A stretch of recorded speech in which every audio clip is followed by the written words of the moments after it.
1931 সালের 7 সেপ্টেম্বর লন্ডনে দ্বিতীয় গোল টেবিল সম্মেলন অনুষ্ঠিত হয়। ভারতে ব্রিটিশ শাসনের ভবিষ্যৎ এবং ভারতীয় রাজনৈতিক প্রতিনিধিত্বের বিষয়গুলি নিয়ে আলোচনা করার জন্য এই সম্মেলনটি অনুষ্ঠিত হয়েছিল। 1930 সালে প্রথম গোল টেবিল সম্মেলন অনুষ্ঠিত হয়, কিন্তু ভারতীয় জাতীয় কংগ্রেস এতে অংশ নেয়নি, কারণ তখন কংগ্রেস আইন অমান্য আন্দোলনে জড়িত ছিল।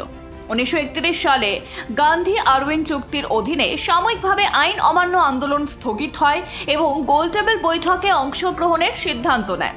1931 সালের এই দিনে লন্ডনে দ্বিতীয় গোল টেবিল সম্মেলন শুরু হয় এবং 1931 সালের ডিসেম্বর পর্যন্ত চলে। সম্মেলনে গান্ধী ভারতীয় জাতীয় কংগ্রেসের প্রতিনিধিত্ব করেছিলেন, আর এই সম্মেলনের সংখ্যালঘুদের সমস্যা নিয়ে বিস্তারিত আলোচনা করা হয়।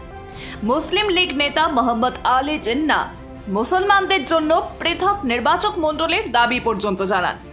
এছাড়াও আম্বেদকর দলিতদের জন্য পৃথক নির্বাচনের দাবি জানিয়েছিলেন, যা পরে পুনা চুক্তির মাধ্যমে সমাধান করা হয়েছিল।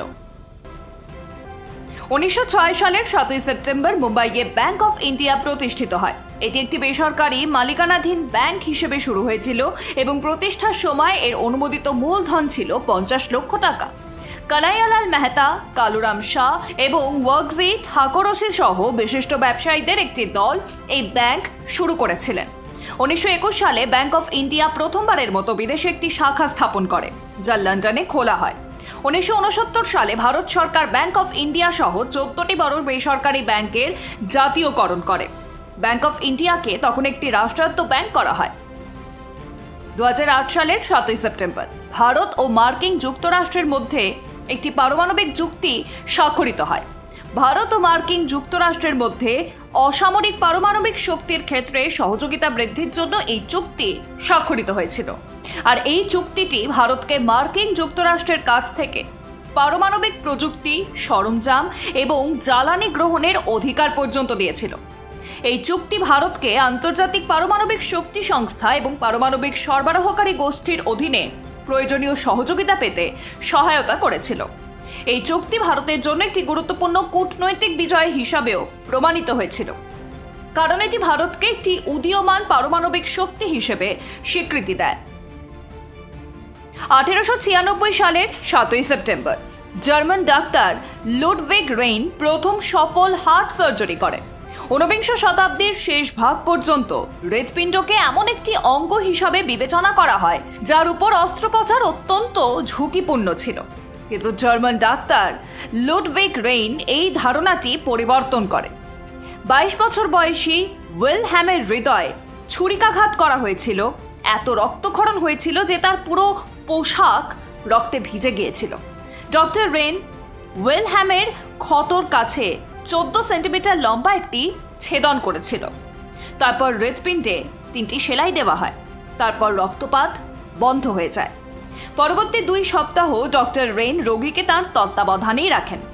রোগীর অবস্থার উন্নতি হয় এবং তাকে হাসপাতাল থেকে ছেড়ে পর্যন্ত দেওয়া হয়। এটি ছিল বিশ্বের প্রথম সফল হার্ট সার্জারি। 1822 খ্রিস্টাব্দের 7 সেপ্টেম্বর ব্রাজিল পর্তুগালের কাছ থেকে স্বাধীনতা লাভ করে। এই ঐতিহাসিক ঘটনাটিকে ব্রাজিলের স্বাধীনতা দিবস হিসেবে পালন করা হয়। অষ্টাদশ এবং ঊনবিংশ শতাব্দীতে ব্রাজিল ছিল পর্তুগালের একটি উপনিবেশ। 1807 খ্রিস্টাব্দের নেপোলিয়ান যুদ্ধের সময় পর্তুগালের রাজা ষষ্ঠ ডম জোয়াও তার পরিবার সহ ব্রাজিলে আশ্রয় নেন। তিনি রিও ডি জেনেরিওকে পর্তুগিজ সাম্রাজ্যের রাজধানী ঘোষণা করেছিলেন, কিন্তু 1820 সাল যখন পর্তুগালে উদার বিপ্লব সংগঠিত হয়, তখন সেখানকার জনগণ রাজাকে পর্তুগালে ফিরে যেতে বাধ্য করে এবং যার ফলে ব্রাজিলে স্বাধীনতার চাহিদা বৃদ্ধি পায়। রাজা পর্তুগালে ফিরে আসার পর তিনি তার পুত্র প্রিন্স পেড্রোকে ব্রাজিলের শাসক হিসেবে নিযুক্ত করেন। তবে ব্রাজিলে স্বাধীনতার দাবি বৃদ্ধি পাচ্ছিল। যুবরাজ পেদ্রো এই দাবিকে সমর্থনও করেছিলেন, যার ফলে এই দিনে ব্রাজিল পর্তুগালের কাছ থেকে তার স্বাধীনতা ঘোষণা করে। शिक्षा देश का गौरव है और आरकेडीएफ यूनिवर्सिटी शिक्षा का उद्यम है। आरकेडीएफ में सवारे अपना भविष्य। पीएचडी एमफिल करें अपने पसंदीदा विषय में। सर्टिफिकेट डिप्लोमा के 74 कोर्सेज। आरकेडीएफ यूनिवर्सिटी शिक्षा देश का गौरव है और आरकेडीएफ यूनिवर्सिटी शिक्षा का उद्यम है। आरकेडीएफ में सवारे अपना भविष्य। पीएचडी एमफिल करें अपने पसंदीदा विषय में। सर्टिफिकेट डिप्लोमा के 74 कोर्सेज। RKDF university. शिक्षा देश का गौरव है और आरकेडीएफ यूनिवर्सिटी शिक्षा का उद्यम है। आरकेडीएफ में सवारे अपना भविष्य। पीएचडी एमफिल करें अपने पसंदीदा विषय में।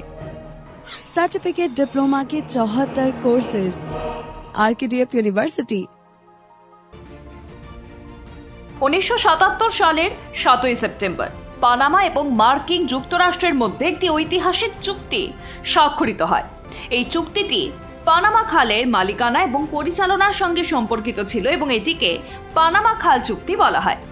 পানামা খাল 1904 সাল থেকে 1914 সালের মধ্যে মার্কিন প্রকৌশলীদের দ্বারা নির্মিত হয়েছিল। এই খালটি আটলান্টিক এবং প্রশান্ত মহাসাগরের সংযোগকারী একটি গুরুত্বপূর্ণ সমুদ্রপথ। পানামা খাল প্রাথমিকভাবে মার্কিন যুক্তরাষ্ট্রের দ্বারা পরিচালিত ছিল, কিন্তু সময়ের সঙ্গে সঙ্গে পানামার জনগণ ও সরকার এই খালের পূর্ণ মালিকানা ও নিয়ন্ত্রণ দাবি করে। এই সমস্যা সমাধানের জন্য চুক্তিটি স্বাক্ষরিত হয়। এই চুক্তির অধীনে মার্কিন যুক্তরাষ্ট্র 1999 সালের 31শে ডিসেম্বরের মধ্যে পানামা খালের সম্পূর্ণ নিয়ন্ত্রণ পানামার কাছে সমর্পণ করতে সম্মত হয়। 7ই সেপ্টেম্বর 2011 সাল রাশিয়ার একটি প্রধান আইস হকি দল লোকোমোটিভ ইয়ারোস্লেভের সাথে একটি মর্মান্তিক দুর্ঘটনা ঘটে, যেখানে দলের 44 জন মারা যান। এই দিনে আইস হকি দল একটি চার্টার্ড বিমান ইয়াক-42 করে বেলারুসের উদ্দেশ্যে যাত্রা করছিল। দলটির কন্টিনেন্টাল হকি লিগের একটি ম্যাচে অংশ নিতে যাওয়ার কথা ছিল, তবে বিমানটি দুর্ঘটনার কবলে পড়ে।